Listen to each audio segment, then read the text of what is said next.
motivo por el cual estamos aquí en esta mañana, por nuestro Salvador, ¿sí? Les invito a abrir las Biblias en el Evangelio de Lucas, el capítulo 23,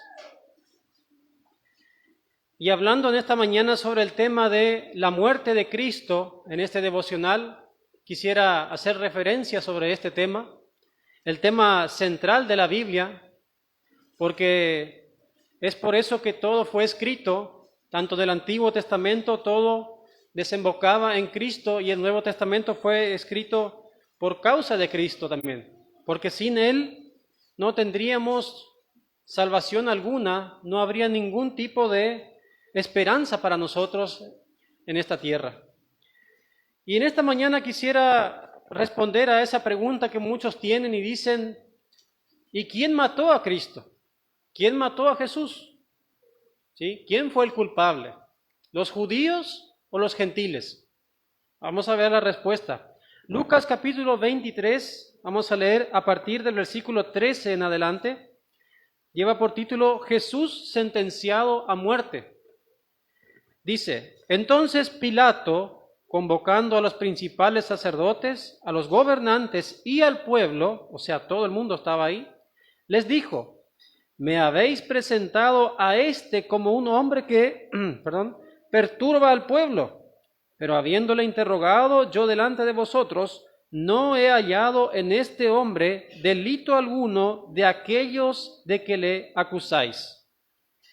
Y ni aun Herodes, porque os remití a él, y he aquí, nada digno de muerte ha hecho este hombre. Jesús era totalmente inocente. Él no tenía pecado. Desde su nacimiento fue concebido sin pecado alguno y anduvo todo ese tiempo sobre la tierra sin cometer ningún tipo de pecado. ¿Sí? Él era limpio, totalmente limpio. Pero él estaba ahí frente a todos los sacerdotes, los gobernantes y el pueblo, ¿sí? El pueblo buscaba la muerte de él. Dice el versículo 16, les soltaré pues después de castigarle, dijo Pilato. Y tenía necesidad de soltarles uno en cada fiesta, porque había una costumbre de los romanos y entre los romanos y el pueblo judío, donde en estas fechas, cuando se celebraba la Pascua, se soltaba un preso. Y venía bien para esa fecha soltar a Jesús, porque a la vista de Pilato él era inocente, vendría bien. ¿Qué dice el versículo 18? Mas toda la multitud dio voces a una diciendo, fuera con este y suéltanos a Barrabás. ¿Sí? No querían a Jesús, querían a Barrabás. ¿Y quién era este Barrabás? Dice el versículo 19, este había sido echado en la cárcel por sedición en la ciudad y por un homicidio. O sea que era un asesino y un rebelde en contra del Estado, ¿sí? Versículo 20, les habló otra vez Pilato, queriendo soltar a Jesús, pero ellos volvieron a dar voces diciendo, crucifícale, crucifícale. Él les dijo por tercera vez, pues ¿qué mal ha hecho éste? Ningún delito digno de muerte he hallado en él. Le castigaré pues y le soltaré. ¿Qué quería hacer Pilato? Si ustedes no lo saben, Israel para el Imperio Romano era uno de los pueblos bajo su dominio que más problemas le daba. Era un pueblo que constantemente tenía problemas en cuanto a sediciones, rebeliones, levantamientos. Y Pilato estaba en el medio. No estoy diciendo esta mañana que Pilato era inocente, pero Pilato lo que quería era mantener su lugar en su puesto. Porque si él decía al pueblo, no, yo a este hombre lo suelto, sí o sí, se armaría una revuelta y el emperador en Roma se enojaría con él y quizás lo mandaba a la muerte, porque el emperador lo menos que quería era problemas. Entonces Pilato, para conservar su lugar, ¿sí?, su puesto, ¿qué hizo? Vamos a seguir leyendo. Versículo 23. Mas ellos instaban a grandes voces pidiendo que fuese crucificado. y las voces de ellos y de los principales sacerdotes prevalecieron. Entonces Pilato sentenció que se hiciese lo que ellos pedían. Pilato sabía que este Jesús era inocente, pero para conservar su puesto, su poder, ¿sí?, su estatus social, él condenó a este inocente a la cruz, ¿sí? Era tan culpable también como los judíos que gritaban desde la multitud. Versículo 25, y le soltó a aquel que había sido echado en la cárcel por sedición y homicidio, a quien habían pedido, y entregó a Jesús a la voluntad de ellos. Esto es un crimen. Ustedes saben lo nefasto que es entregar a un inocente para que se le haga lo que el pueblo quiera, ¿sí? En este caso una crucifixión, que es una de las peores muertes. Si miramos esta escena, ¿sí?, podemos ver que tanto el pueblo, los sacerdotes y los gobernantes, tanto judíos como romanos, eran responsables de la muerte de Cristo. Todos. Sigamos leyendo. Vamos a ir al mismo capítulo 23 y ahora leamos desde el versículo 32 hasta el 39. Aquí ya muestra la parte donde fue crucificado. Llevaban también con él a otros dos que eran malhechores para ser muertos. Y cuando llegaron al lugar llamado de la calavera, le crucificaron allí y a los malhechores, uno a la derecha y el otro a la izquierda. Y Jesús decía: Padre, perdónalos porque no saben lo que hacen. Y repartieron entre sí sus vestidos echando suertes. Y el pueblo estaba mirando, y aún los gobernantes se burlaban de él, diciendo: a otro salvó, sálvese a sí mismo, si este es el Cristo, el escogido de Dios. Los soldados también le escarnecían, acercándose y presentándole vinagre, y diciendo: si tú eres el rey de los judíos, sálvate a ti mismo. Los soldados eran romanos, eran gentiles igual que nosotros, ¿sí? Tanto judíos como romanos, los dos tuvieron el mismo comportamiento en cuanto a lo que le hicieron al Señor Jesucristo. Había también sobre él un título escrito con letras griegas, latinas y hebreas: este es el rey de los judíos. Para ellos, poner ese cartel fue en sentido de burla, porque todos pasarían ahí, verían a un hombre crucificado y dirían: este era el que se decía ser el rey de los judíos. Mira lo que le pasó por rebelarse en contra del Imperio Romano, ¿sí? Versículo 39. Y uno de los malhechores que estaba colgado le injuriaba diciendo: si tú eres el Cristo, sálvate a ti mismo y a nosotros, ¿sí? Si el Señor Jesucristo estuviera hoy aquí, en esta época, sobre la tierra, ¿piensan ustedes que no le harían lo mismo? Por supuesto que sí. Mucha gente le echa la culpa a los judíos de que ellos fueron los culpables por haberle dado muerte. Otros le dan la culpa al Imperio Romano, que era tan sanguinario y violento. Pero nosotros somos lo mismo. ¿Saben por qué a los judíos les molestaba tanto la presencia del Señor en la tierra? Por más que Él era inocente y no había forma de encontrar causa o motivo alguno para llevarlo a la muerte. No había. Vamos a leer en el Evangelio de Juan, un poco más adelante, en el capítulo 8,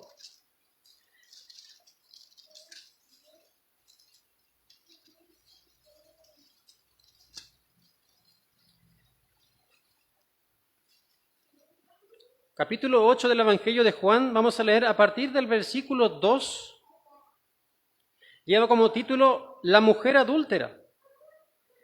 Dice: y por la mañana volvió al templo y todo el pueblo vino a él, y sentado él les enseñaba. Entonces los escribas y los fariseos le trajeron una mujer sorprendida en adulterio, y poniéndola en medio, le dijeron: Maestro, esta mujer ha sido sorprendida en el acto mismo del adulterio, y en la ley nos mandó Moisés apedrear a tales mujeres. Tú pues, ¿qué dices? Mas esto decían tentándole para poder acusarle.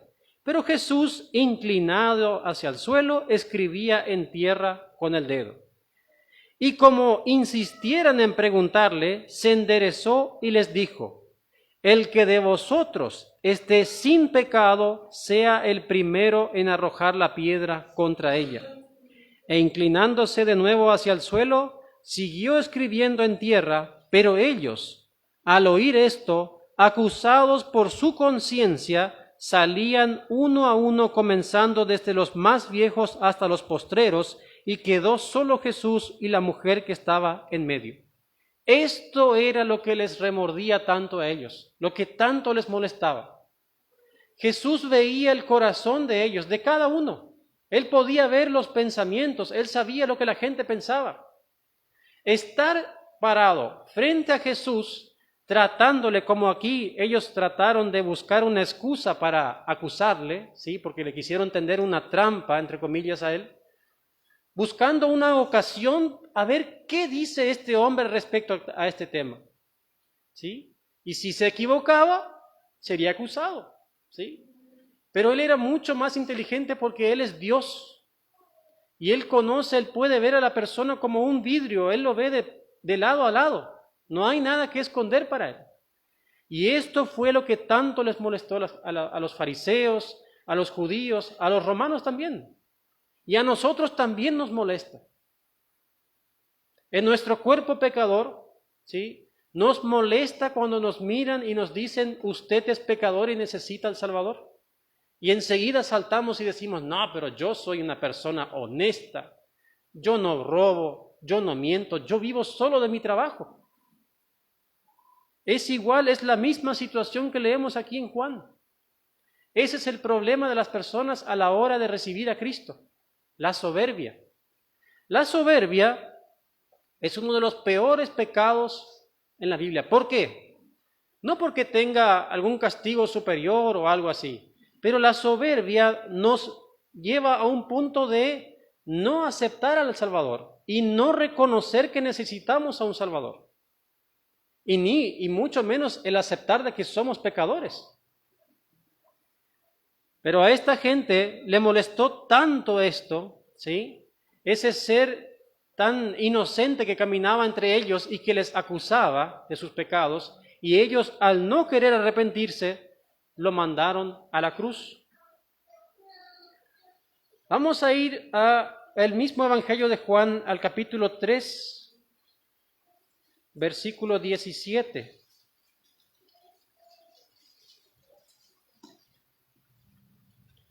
Y este pasaje que vamos a leer aquí es la respuesta a todo lo que hemos leído anteriormente.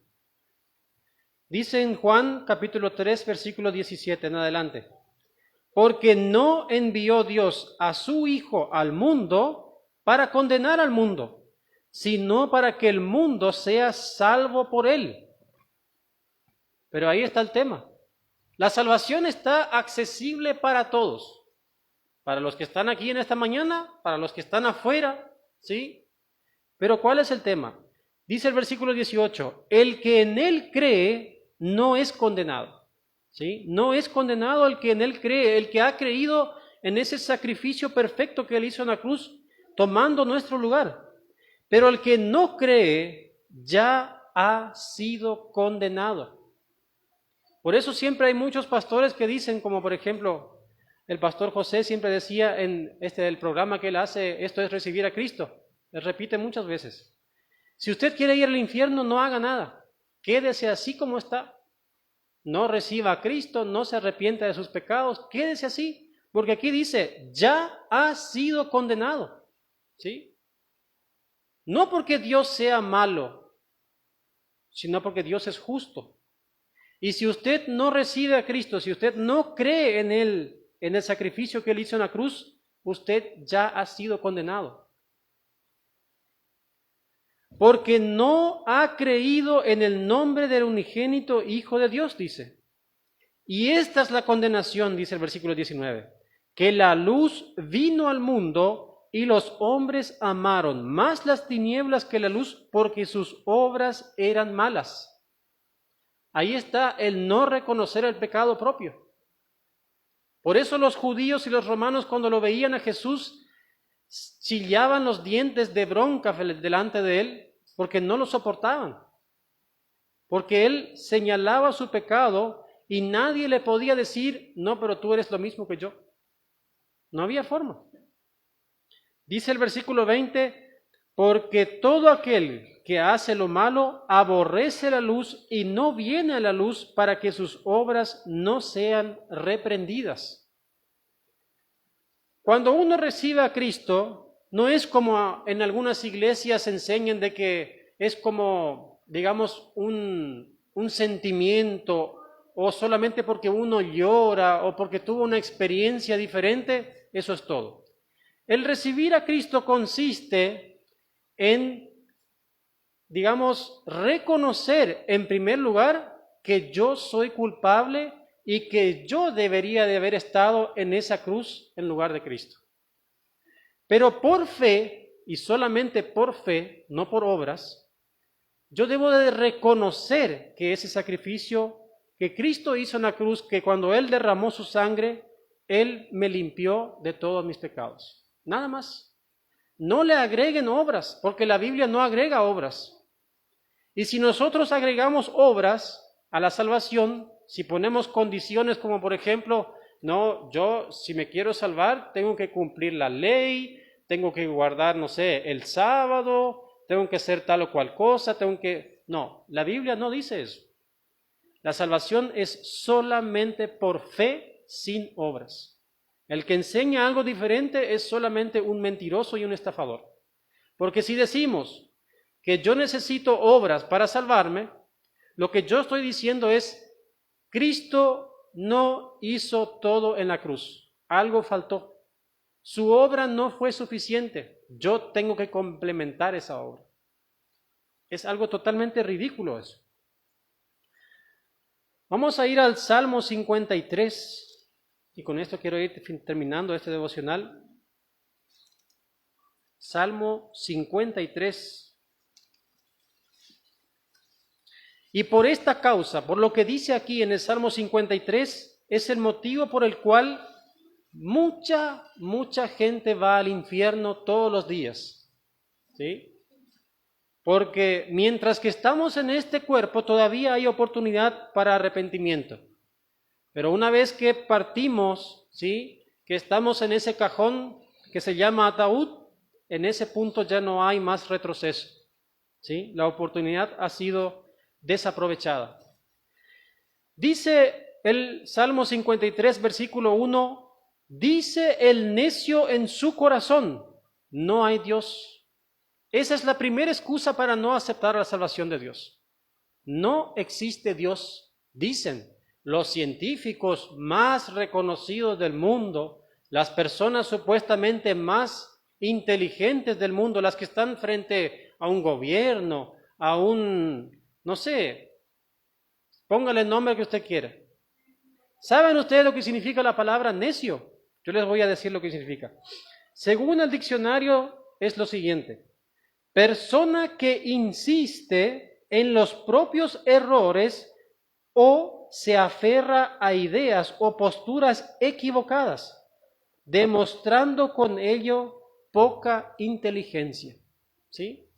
Cuando una persona dice, no hay Dios, es porque es un necio, una persona que se queda con sus propios errores, una persona poco inteligente. Y lamentablemente en este mundo predomina hoy el no hay Dios, ¿sí? O sea que son en su mayoría necios. Sigamos leyendo el Salmo 53. Dice, se han corrompido e hicieron abominable maldad. Y termina diciendo, no hay quien haga bien, no hay quien haga bien.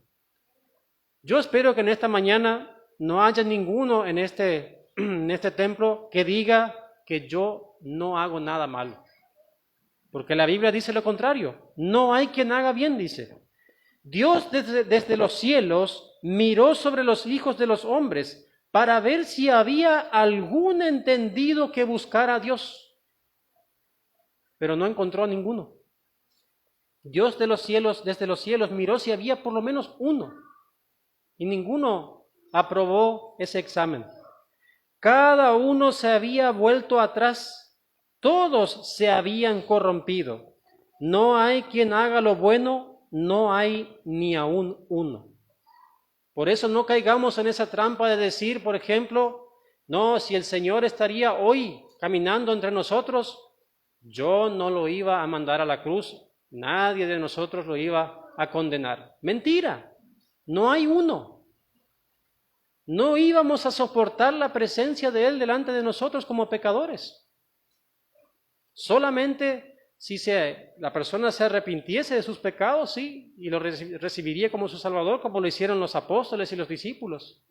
Pero la gran mayoría lo quería ver muerto, que desaparezca de la vista, que se vaya a otro lado. Yo quiero seguir mi vida, quiero seguir disfrutando de esta vida que tengo porque me va bien. Pero el Señor sabe que esto es mentira. Son palabras de necios los que hablan así. Bien, espero que le haya servido como reflexión en esta mañana este breve devocional. Gracias.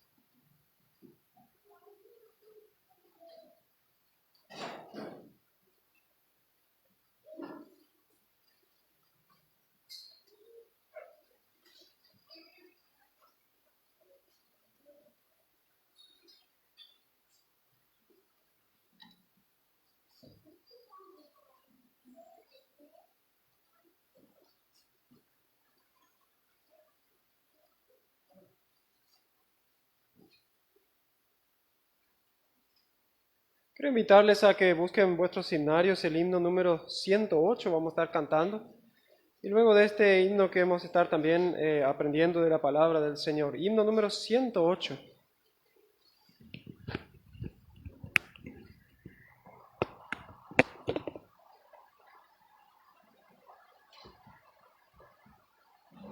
Te damos, Padre Santo, en esta mañana por el privilegio que tú nos das de poder estar una vez más reunidos aquí en este lugar, por tu palabra que hemos escuchado recientemente en el devocional. Gracias te damos por este sacrificio perfecto de nuestro Señor Jesucristo, que el que ha venido, Señor, y ha muerto como un humilde cordero, como un manso cordero, para darnos redención a cada uno de nosotros. Te pedimos, Señor, que tú bendigas esta reunión, que bendigas también a aquellos hermanos que son parte de esta congregación, pero que no están en medio nuestro. Allí donde están, te rogamos que tú los bendigas, que los guardes de todo mal. Y también te pedimos, Señor, que tú nos permites a poder llegar a ser fieles a ti, a poder obedecer tus mandatos, tus ordenanzas y poder así estar en comunión contigo. En el nombre de Cristo Jesús. Amén. Pueden tomar sus asientos. Recién escuchábamos que compartía el hermano Jonathan en cuanto a la muerte de Jesús cuando él hablaba al principio. Y en parte el mensaje que tengo para compartirles en esta mañana va muy de la mano con lo que el hermano decía, solamente que vamos a tomar en cuenta a dos personajes muy importantes de la Biblia. El hermano mencionaba los textos de Lucas en cuanto a la muerte del Señor Jesucristo. Nosotros vamos a ver el pasaje de Juan, Evangelio de Juan, capítulo 18.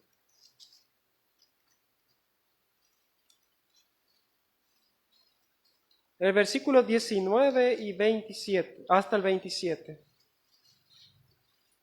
Evangelio de Juan, capítulo 18, versículos 19 hasta el 27. Nosotros cuando vemos y analizamos en nuestra vida, siempre, a veces nosotros pensamos que nuestra época es peor que en otras en cuanto a que la injusticia que hay en el mundo, ¿sí?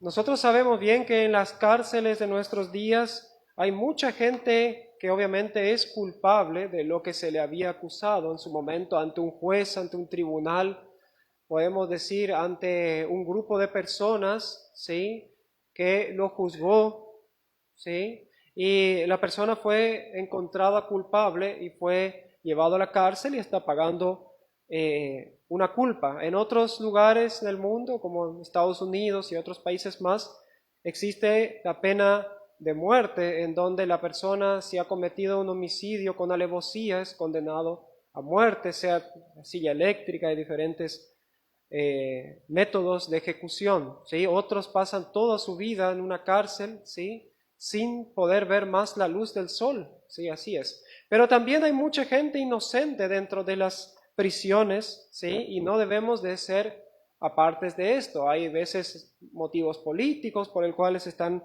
encerrados allí o diferentes causas que se dan y esa persona está allí preso en un lugar sin poder salir o incluso fueron ejecutados sin culpa en cuanto a lo que se le acusaba. Pero como decía el hermano hoy cuando escuchábamos, todos nosotros los hombres somos pecadores y somos culpables de pecado. ¿Sí? Esto no hay vuelta que darle. Pero en la historia de la humanidad hubo un juicio que se realizó que fue totalmente injusto. Yo puedo decir con certeza que fue el juicio más injusto que se realizó en la tierra y fue el juicio de nuestro Señor Jesucristo. Y eso es lo que queremos nosotros analizar en esta mañana, ¿sí? Y esto es lo que el hermano Jonathan enseñaba, obviamente que es lo que vamos a ver ahora, complementa en cierta forma, pero tomando dos personas, ¿sí? Que fueron parte de esto de manera especial, o sea, vamos a tomar a estas dos personas. Dice así, repito la cita, Juan capítulo 18, versículos 19 hasta el 27. Y el sumo sacerdote preguntó a Jesús acerca de sus discípulos y de su doctrina. Jesús le respondió, yo públicamente he hablado al mundo, siempre he enseñado en la sinagoga y en el templo, donde se reúnen todos los judíos y nada he hablado en oculto.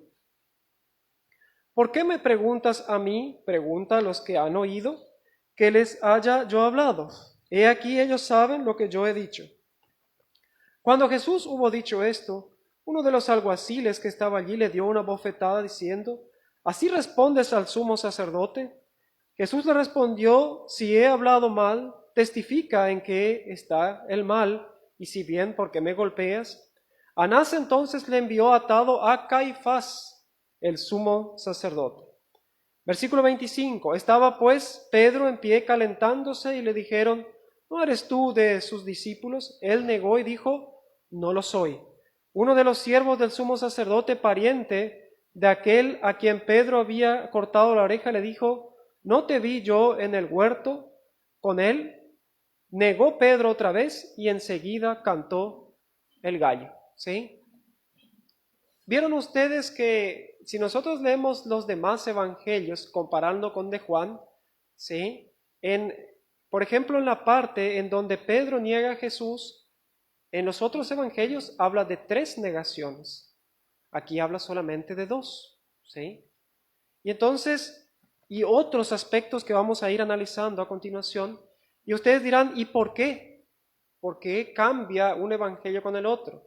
Y ahí están las maravillas de la palabra de Dios. Recordemos primeramente que el evangelio de Juan fue el que se escribió más adelante, o sea, fue el último de los evangelios escritos, ¿sí? Entonces, este evangelio complementa lo que falta en los otros, obviamente por el Espíritu Santo. Aquí vemos a 2 personajes muy importantes desde el versículo 19 hasta el 24. Uno de ellos es Anás y el otro es Caifás, ¿sí? Es interesante que la palabra del Señor habla de que como que en ese tiempo habían 2 sumos sacerdotes, pero en realidad no los 2 eran sumos sacerdotes. Vamos a ver un poquito por qué. Pero para eso vamos a ver primeramente en Juan. Dejen marcado este pasaje en sus Biblias, por favor. Así después vamos a volver nuevamente aquí. Vamos a ir a Juan capítulo 1, verso 29.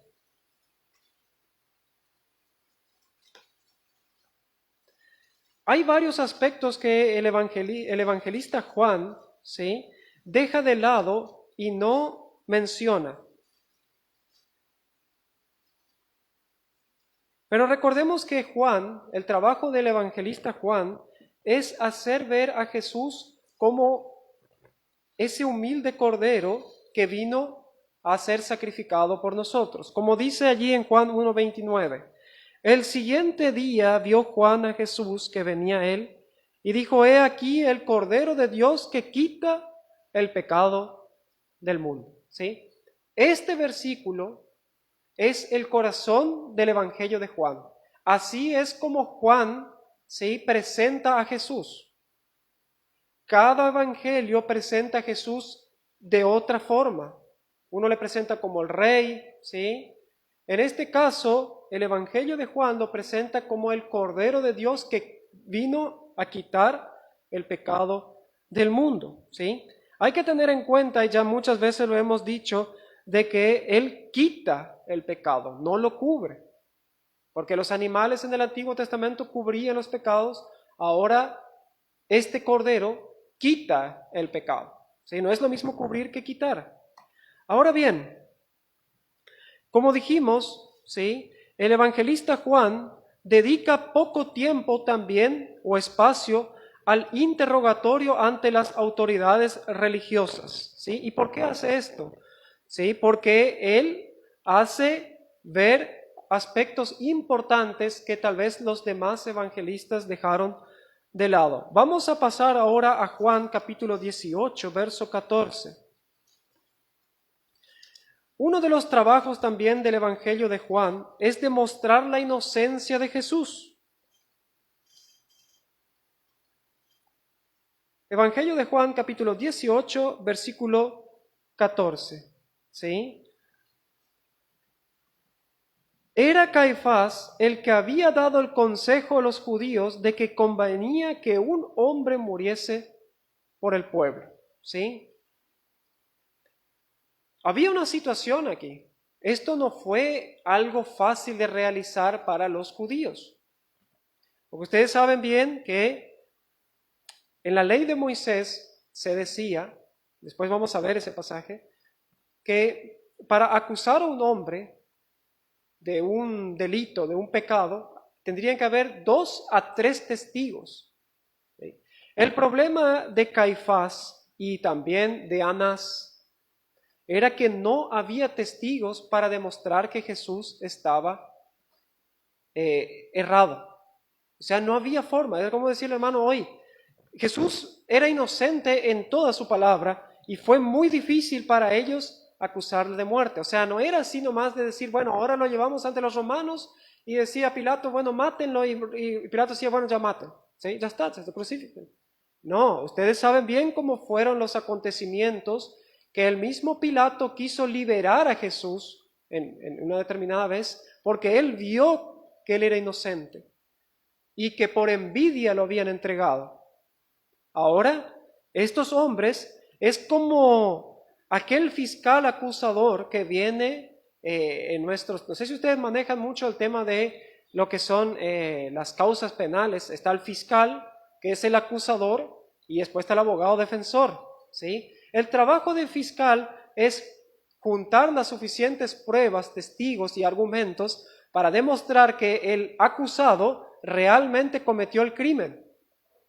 Ese trabajo aquí lo tenían Anás y Caifás. Pero estos 2 fiscales acusadores no tenían pruebas para demostrar que este hombre era culpable. No había. ¿Sí? Y hay unos datos interesantes que en esta mañana vamos a ir viendo y ustedes vamos a aprender todos juntos. Vamos a volver a Juan 11. Aquí ya nosotros vimos en el 18, ya estaba allí juzgándose a Jesús, pero ¿qué pasaba en Juan capítulo 11? Todavía faltaba un poco más de tiempo para la ejecución de Jesús. Si ustedes vuelven su página al capítulo 11 en sus inicios, allí está la muerte de Lázaro, ¿sí?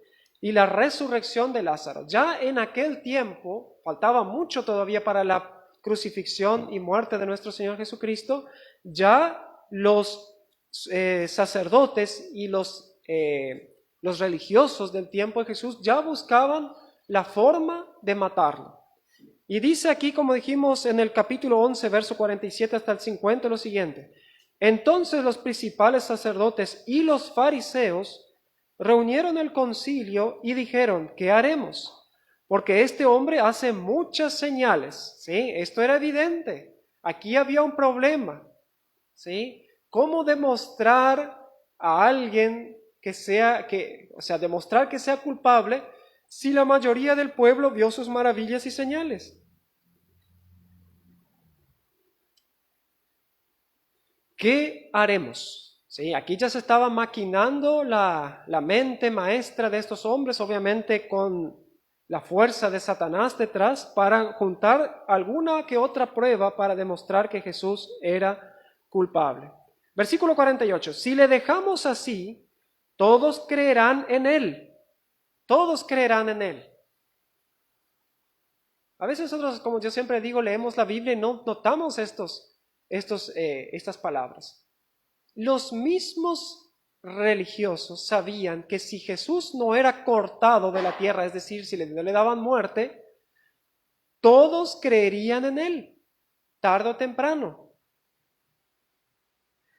Y vendrán los romanos y destruirán nuestro lugar santo y nuestra nación. A ellos no le importaba nada que si Jesús era inocente, no. A ellos le importaba el templo y su nación. Nada más que eso. Que de igual forma fue destruida de luego en el año 70 por los romanos. Seguimos leyendo, versículo 49. Y aquí vemos a uno de nuestros personajes principales, uno de los dos que estamos estudiando. Entonces Caifás, uno de ellos, sumo sacerdote aquel año, les dijo, vosotros no sabéis nada, ni pensáis que no conviene que un hombre muera por el pueblo y no que toda la nación perezca. ¿Sí? Ahí está el pensamiento de ellos. Ahí ya estaba todo dicho. Ya, bueno, este tiene que morir. Ahora hay que ver la oportunidad de poder agarrarlo en el lugar correcto y en el momento correcto. ¿Sí? Luego, como nosotros vimos en el capítulo 18, esto ya se estaba dando, se estaba concretando. ¿Sí? Este juicio que nosotros estamos analizando era totalmente una auténtica farsa con la que buscaban dictar una sentencia que ya se había decidido mucho tiempo antes, ¿sí? Como nosotros leímos aquí. Era una farsa, era maquinado, armado, pensado y repensado y recontrapensado a ver cómo hacemos para que Jesús muera. No había vuelta atrás en cuanto a esto. Ahora vemos en el capítulo 18, verso 13, que vamos ahora a descifrar algunas cuestiones aquí, que cuando arrestan a Jesús,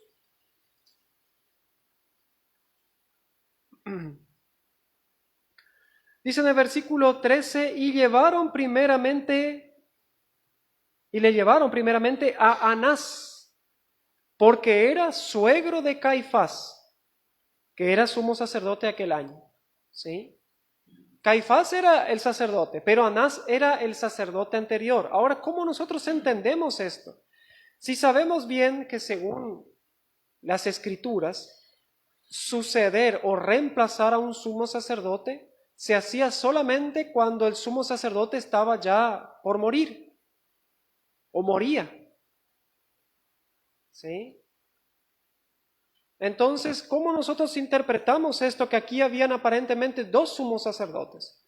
Uno podemos decir activo y el otro estaba de una forma vivo todavía y estaba allí también realizando una tarea semejante. Lo que pasa, según la historia, que Caifás era, ¿sí? El sacerdote en aquel tiempo, pero había un gobernador romano que depuso a Anás de su puesto. Seguramente hubo allí un altercado, una diferencia. Entonces fue que Anás fue depuesto, ¿sí? Lo sacaron del puesto. Imagínense usted la autoridad que tenían los romanos, que hasta en las cosas del templo ellos tenían poder, porque para los judíos el tema del templo era muy, muy importante, ¿sí?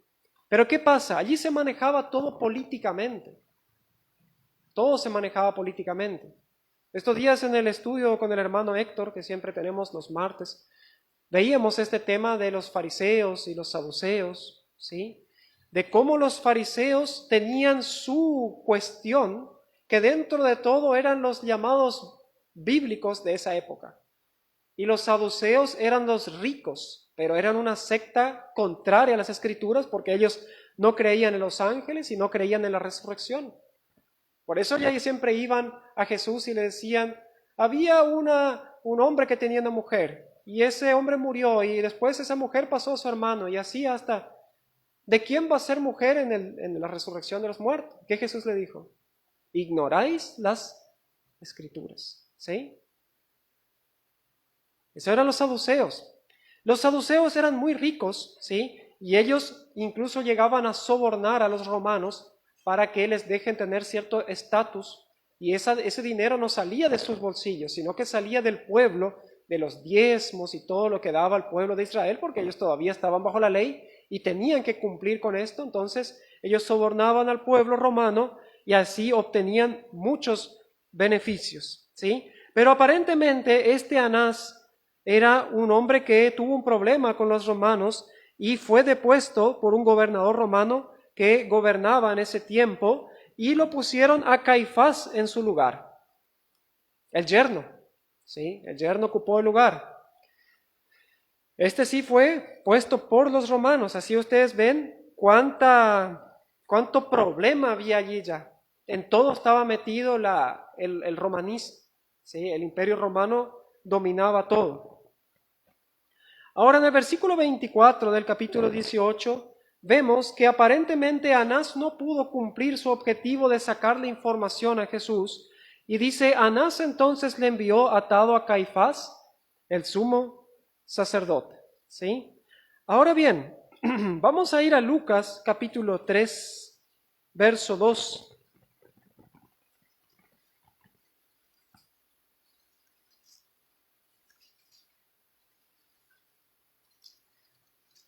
Lucas capítulo 3, versículo 2. Este texto aquí es el que como que nos pone a nosotros en una encrucijada que a veces no sabemos cómo interpretarlo. Bueno, ya en cierta forma lo hemos explicado esto. Dice así, y siendo sumos sacerdotes, ¿sí? Habían dos, esto en la ley no era permitido. Sumos sacerdotes, Anás y Caifás. Vino palabra de Dios a Juan, hijo de Zacarías, en el desierto. ¿Sí? Vamos a pasar ahora a Hechos capítulo 4, verso 6.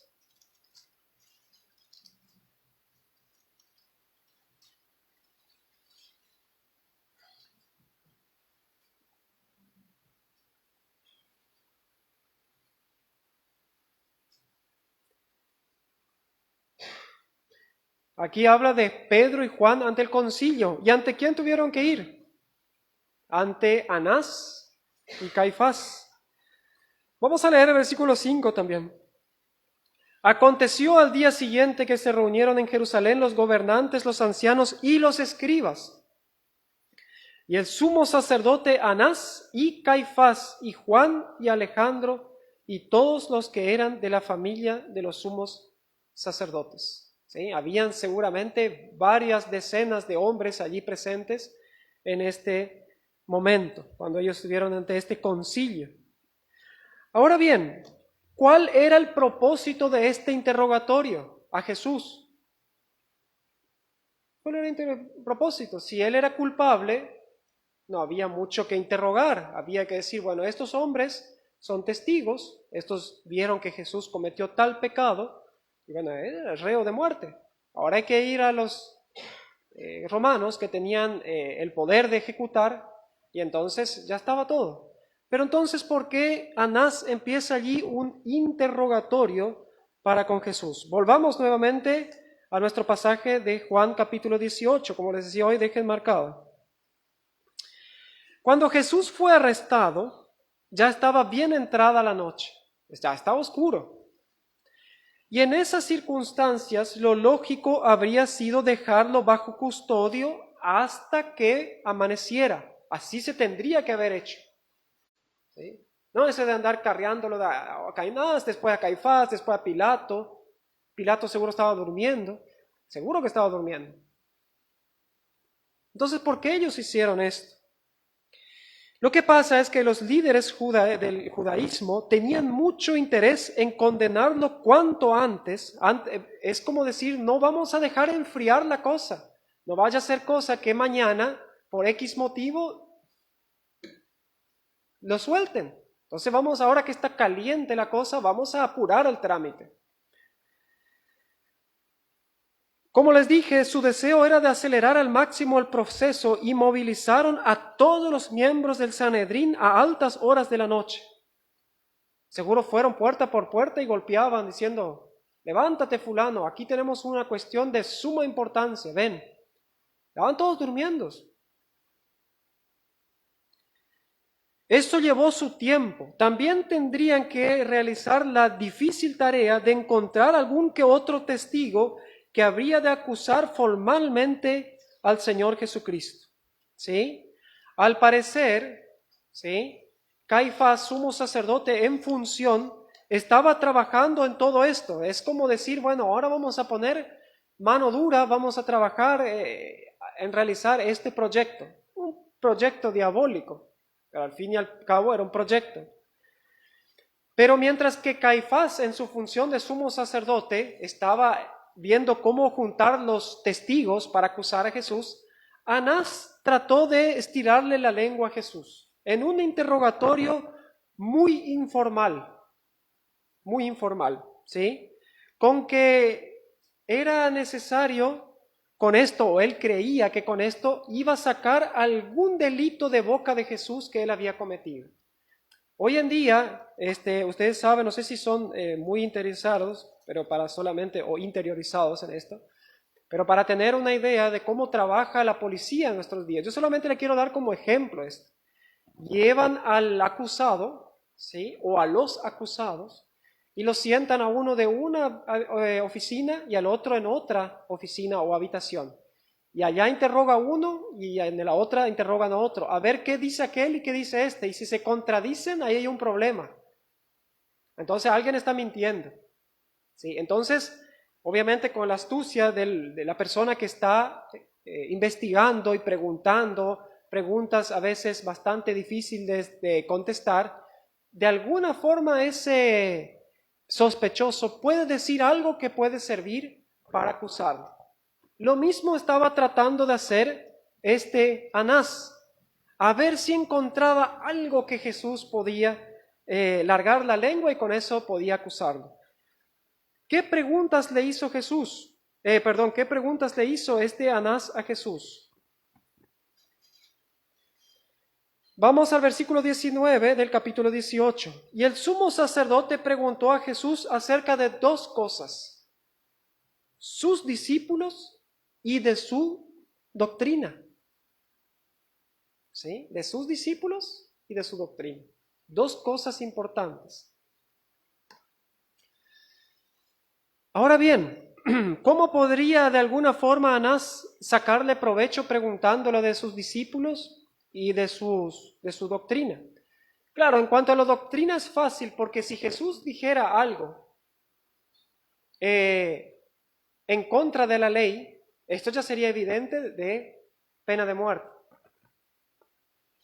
Pero en cuanto a los discípulos, él quería saber cuántos discípulos Jesús tenía y así saber con qué grupo estaba tratando, si era un grupo importante o era un grupo pequeño, y si estos hombres serían peligro para ellos o al peligro del momento, o serían un estorbo al momento de querer ejecutar a Jesús.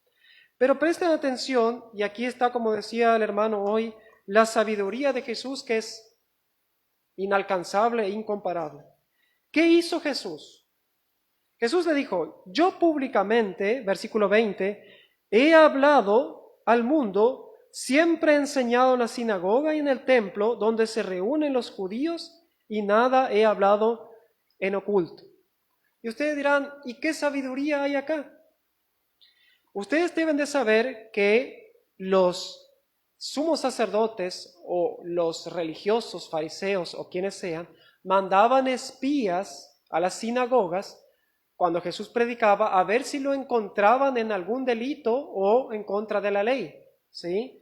Es por eso que Jesús le dice: si yo predicaba siempre, públicamente, nunca en oculto. Y esto le dolió a Anás, porque Jesús sabía que ahí estaba la llaga. Y Anás no podía reconocer si nosotros mandamos hombres que te escuchen. Jesús sabía eso. Y Jesús les dice, yo públicamente, no en secreto, públicamente he hablado al mundo. Siempre he enseñado en la sinagoga y en el templo. Y siempre, si no estaban los religiosos presentes allí físicamente, había alguno que otro espía dando vuelta por ahí, escuchando a ver en qué encontraban a Jesús para poder acusarle. Porque recuerden ustedes que en el capítulo 11, ¿sí? Como les dije hoy, ya había pasado, mucho tiempo atrás, ya estaban buscando cómo acusarle. Y siempre había alguien alrededor de Jesús que escuchaba y llevaba las novedades al templo o a los sacerdotes. Esto lo podemos ver en Marcos capítulo 14.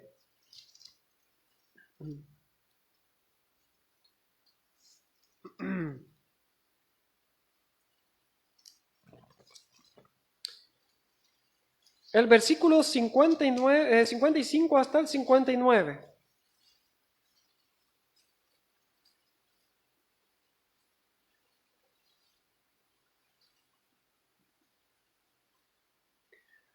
Llegó el punto en que todos esos espías que mandaron los sumos sacerdotes, los religiosos, ahora tenían que hablar.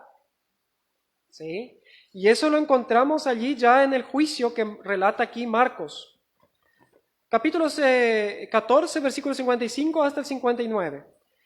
Y los principales sacerdotes y todo el concilio buscaban testimonio contra Jesús para entregarle a la muerte, pero no lo hallaban.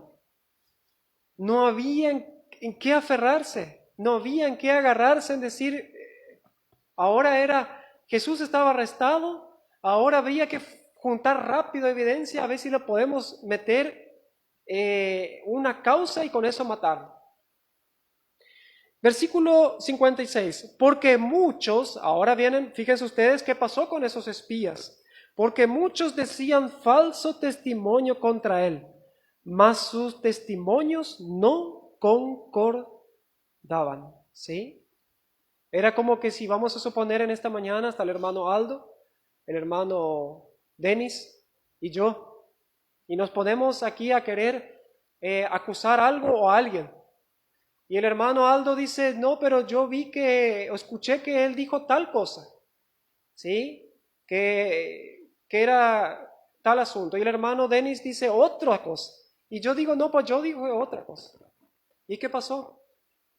Somos 3 testigos, pero la ley también decía que los 3 testigos o 2 tenían que estar de acuerdo. O sea, lo que decía uno y decía el otro y el tercero tenía que estar totalmente en armonía y en acuerdo. Tiene que ser todo lo mismo. Podía variar un poquito. ¿Sí? Nosotros vemos en los evangelios que se complementan. Vamos a suponer si yo veo un accidente y hay otros testigos junto a mí. Alguno dirá, yo vi que la rueda le pasó por arriba, pero el otro estaba en otra posición, lo vio diferente. Por eso, así de esa forma nosotros podemos entender los evangelios. Para explicar por qué uno escribe una cosa y a veces otro escribe de otra forma. El otro dirá, no, pero el auto era amarillo. Dice, no, yo vi, parece que era naranja. Sí, pero al fin y al cabo era un vehículo. Sí. Pero puede haber cosas que pueden ser diferentes porque nosotros las personas vemos diferente y analizamos diferente. Pero los aspectos importantes de suma utilidad deben de estar en total armonía. ¿Sí? Y estos falsos testigos que ellos tenían, estos espías que ellos habían mandado durante bastante tiempo, ahora estaban dando falso testimonio. O sea que ni uno de ellos se ponía de acuerdo en lo que decía. Ahora en el versículo 57, y de esto ellos se aferraron, dice, entonces se levantaron unos, dieron testimonio falso contra él, diciendo, nosotros le hemos oído decir, yo derribaré este templo hecho a mano y en 3 días edificaré otro hecho sin mano. Y estos sí estaban de acuerdo, porque Jesús dijo esto, pero él no lo dijo así de ese modo. Él hablaba de su cuerpo. Y él no dijo que iba a derribar. ¿Sí? Hay que analizar esto en otra oportunidad para no extender mucho el estudio. Pero ellos torcieron las escrituras y esto sirvió de evidencia para que Jesús fuese acusado de alguna forma. ¿Sí? Volvemos a Juan, ¿sí? El Evangelio de Juan.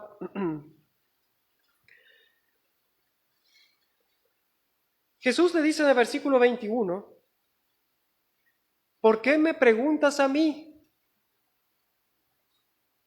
Si mis hechos hablan, si mis obras hablan, ¿no acaso, en pocas palabras, lo que Jesús dijo aquí, no los profetas dijeron que cuando vendría el Mesías haría milagros?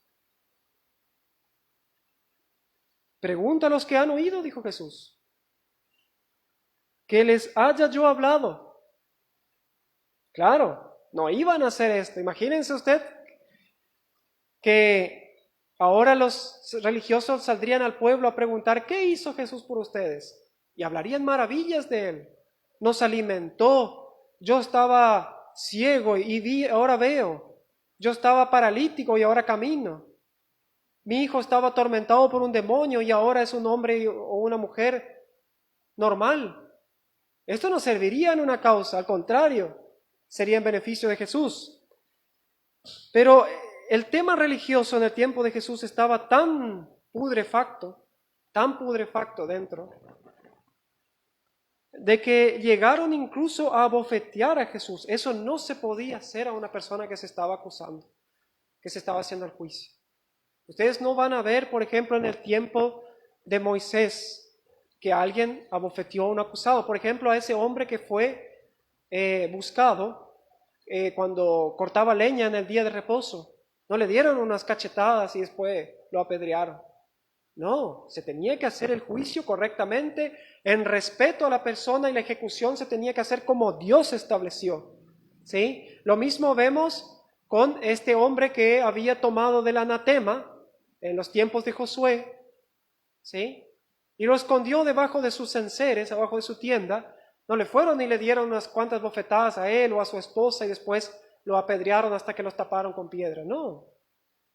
¿Sí? Has turbado a Israel, le dijo Josué. Túrbate ahora a ti mismo. ¿Sí? Claro, porque Josué sufrió en ese momento, no sabía por qué iban ahora a la guerra y estaban perdiendo. Y Dios le dice, no ores a mí. Hay anatema en Israel, hay un maldito, ve y arregla el tema con el maldito y ahí vuelve conmigo. El tema aquí con Jesús era el siguiente, en resumen, de que habían detenido a un hombre sin tener una acusación contra él ni evidencia que lo apoyara. Por esta razón, en lugar de informar al detenido de las razones de su arresto, porque nunca le dijeron a Jesús, tú cometiste tal pecado, simplemente lo arrestaron.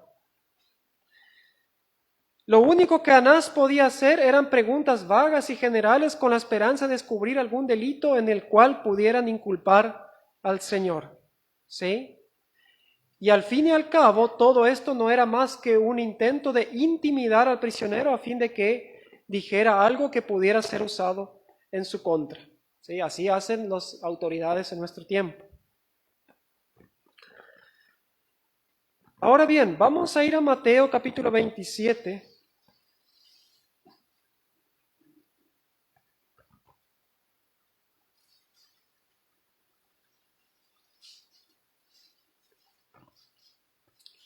Como les dije, él les pregunta, Anás le pregunta a Jesús acerca de sus discípulos.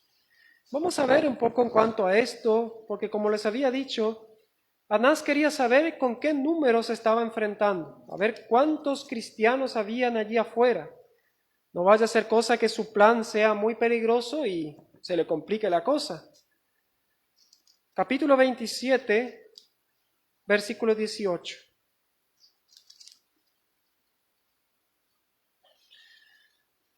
Aquí habla de Pilato, de Barrabás, y dice que en versículo 18 Pilato sabía que por envidia le habían entregado. A veces nosotros vemos a Pilato, ya lo he dicho en otra oportunidad, como, está bien, él es tan culpable como lo somos, y el hermano, todos nosotros somos culpables de juicio, de justicia, ¿sí? En cuanto a que somos pecadores ante Dios. Pero Pilato era un hombre muy inteligente, él no era tonto. ¿Sí?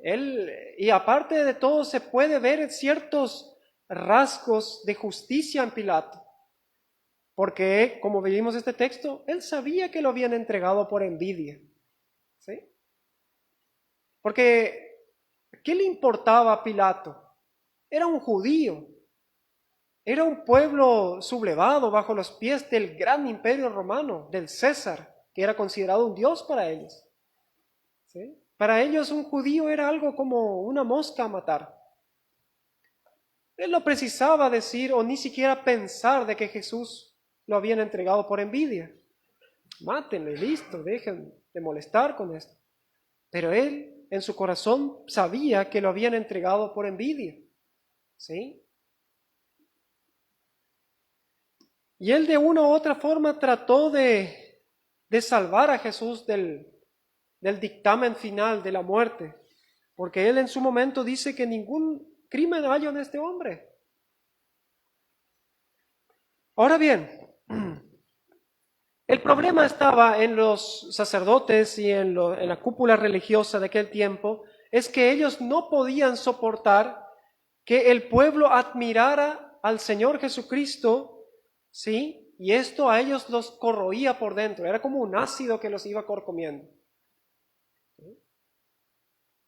Por eso le digo, como les decía hoy, la situación del pueblo de Israel en ese tiempo, en cuanto a lo religioso, en cuanto a lo religioso, era tan putrefacto que los fariseos habían usado la ley de Moisés y lo habían tergiversado de tal forma en hacerse ellos como los únicos santos del pueblo. Los demás eran todo basura, pero ellos eran los santos del pueblo. Pero ahora apareció alguien del cual el pueblo desvió la mirada de ellos y lo seguían. Un hombre humilde, un hombre que enseñaba la verdad, que enseñaba de un solo Dios, ¿sí? Y eso ellos no podían tolerar. Y eso es algo, podemos ver un poco semejante a lo que ocurre hoy en día. En otro aspecto, pero pasa algo muy semejante hoy en día en las iglesias, de que la gente echa mucha vista a los hombres, ¿sí? Y se olvida del Señor. Eso es algo muy peligroso que puede pasar hasta la iglesia más bíblica. Nosotros tenemos que tener siempre puesto nuestra mirada en Cristo y no en los hombres. Y el pueblo de Israel miraba mucho en ese tiempo a los sacerdotes, a los religiosos, ¿sí? Hombres bien vestidos, dice que se ponían en las esquinas de las calles y oraban para que sean vistos por los hombres. El mismo Jesús los acusó. ¿Sí? Y eso es algo que nosotros tenemos que tener mucho cuidado, cuidado, hermanos, de no desviar la mirada de quien debemos de mirar, a Jesucristo. Ahora bien, había un problema grave aquí que era cómo llevar a Jesús a la cruz, a la ejecución, si no había un cargo por el cual poder acusarlo ante las autoridades romanas. De hecho, más tarde lo presentaron ante Pilato haciéndole creer que era una amenaza revolucionaria contra la administración del César. ¿Por qué? Vamos a ir a Lucas capítulo 23.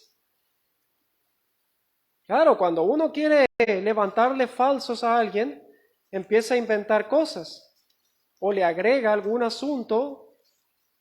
Y esto es lo que quisieron hacer estos hombres. Lucas 23.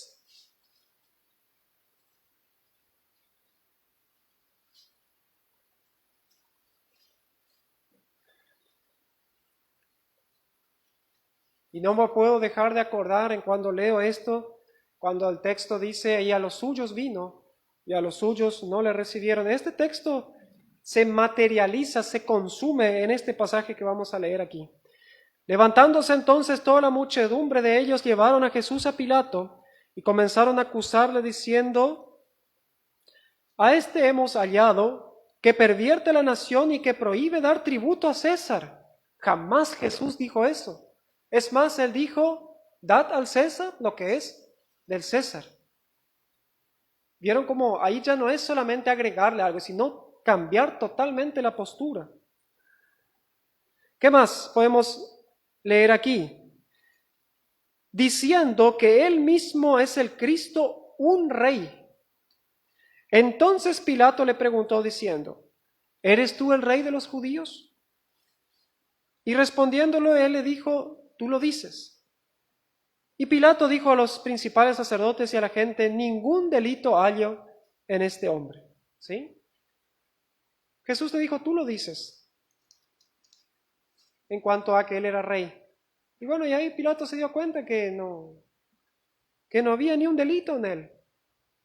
Pero ellos, dice el versículo 5, porfiaban diciendo, alborota al pueblo, enseñando por todo Judea, comenzando desde Galilea hasta aquí. ¿Desde cuándo al pueblo de Israel o a la cúpula religiosa de Israel le interesaba el beneficio de Roma? Si ellos odiaban a Roma, si Roma eran sus opresores, era como la bota que les pisaba la cabeza todos los días. ¿Ahora ellos vinieron a ser defensores de Roma? Algo había que inventar, alguna causa había que encontrar para que este gentil, ¿sí?, que ellos odiaban a Pilato porque ellos tenían que negociar todo el tiempo con los romanos a ver cómo les podía dejar de vivir de una manera más o menos normal.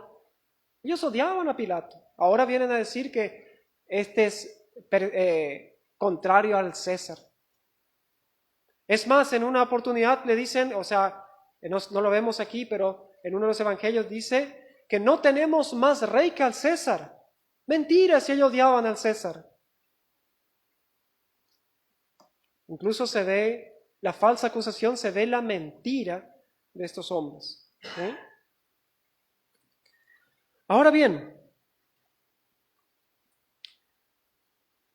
cuando Jesús le preguntan ahora en cuanto a la doctrina de Jesús, como dijimos hoy, la pregunta de Anás era acerca de sus discípulos y ahora en cuanto a la doctrina. La segunda cuestión que le interesaba conocer a Anás era acerca de la enseñanza de Jesús. Claro, porque esto también le podría servir para acusar a Jesús ante Pilato. ¿Sí? Pero más que nada ante los judíos, les servía para poner en contra al pueblo de Israel de Jesús. Desde el principio del ministerio de nuestro Señor Jesucristo, las autoridades judías lo habían visto con malos ojos porque él no era un rabino licenciado. Y nosotros podemos decir en la Biblia, ¿y dónde había un rabino licenciado? Saulo. Saulo era un rabino licenciado. ¿Por qué? Porque él aprendió a ser religioso, él estudió, ¿sí?, toda la ley, cómo ministrar en el templo, etc. Porque él dice, yo soy fariseo, yo era fariseo, fariseo de fariseos, ¿sí? Saulo era un rabino licenciado en las escuelas oficiales del judaísmo. O sea, había sido instruido por Gamaliel, ¿sí?, un grande. Gamaliel, cuando abría la boca ante los judíos, ante el mismo, podemos decir, la cúpula religiosa, todos callaban, porque hablaba Gamaliel. Este fue el maestro de Pablo. Pero Jesús no tuvo un maestro. Él no fue cuando él se bautizó por Juan el Bautista. Ahora voy a ir al templo a ver qué tengo que aprender de los religiosos, cómo hacer todo el tema ahí ¿sí?, los procedimientos, los rituales. No, Jesús no. Y eso también ellos querían de alguna forma evitar que Jesús enseñe, porque Jesús estaba echando por piso lo que ellos enseñaban al pueblo. Ellos veían a Jesús como un ser espontáneo, o sea, alguien que apareció de la nada y que ahora hay que deshacerse de él y que no tenía derecho de tener ni siquiera un discípulo. Y Jesús tenía mucho. Aparte de los 12 que estaban siempre con él, dice que había incluso discípulos de Jesús de los fariseos. ¿Sí? José de Arimatea, por ejemplo, era uno. Dice que calladito la boca, no decía nada porque tenía miedo que lo echen del templo o del grupo de los fariseos. Ahora bien, vemos aquí una situación bastante complicada dado a que ellos buscaban el tiempo o la forma, mejor dicho, de acusar a Jesús en cuanto a su doctrina, pero tampoco pudieron hallar a esto, porque Él les dice, ve y pregunta a aquellos a quienes he hablado, ¿sí? Vamos a buscar dos pasajes más en esta mañana, en el Evangelio de Juan, capítulo 5, versos 17 y 18. Con eso también quiero estar deteniéndome. Juan, capítulo 5, versículos 17 y 18.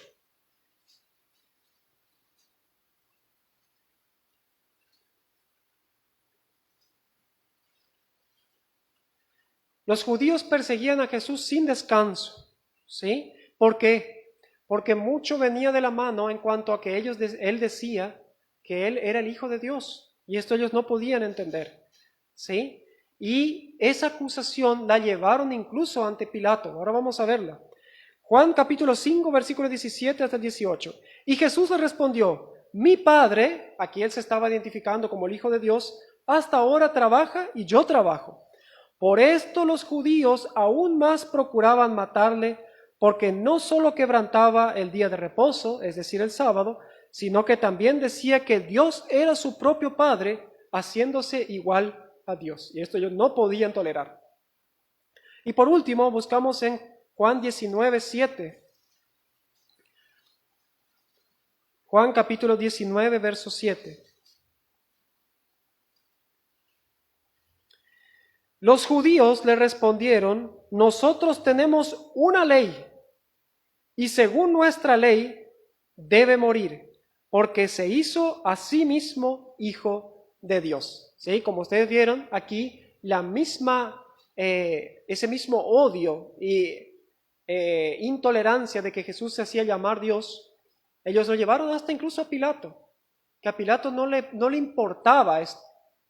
Pero por eso justamente fue que Anás le preguntó a Jesús en cuanto a su doctrina, porque lo llevó ante el mismo Pilato, ¿sí? Que sabemos bien que a Pilato, como les dije hoy, no le importaba la doctrina de los... Si ellos tenían su propia religión, tenían muchos dioses, Pilato era un gentil, ¿sí? Entonces, hermanos, es importante de que, como siempre digo, cada vez que nosotros estudiamos las Escrituras, poder sacarle mayor provecho posible y así poder enriquecer nuestro conocimiento, ¿sí? Bien, les invito a ponernos de pie en la próxima oportunidad que se nos dé. Vamos a seguir estudiando esto, hay muchas cosas aún para ver y vamos a concluir con una oración y después seguramente el hermano va a estar anunciando un himno más. Gracias te damos, Padre.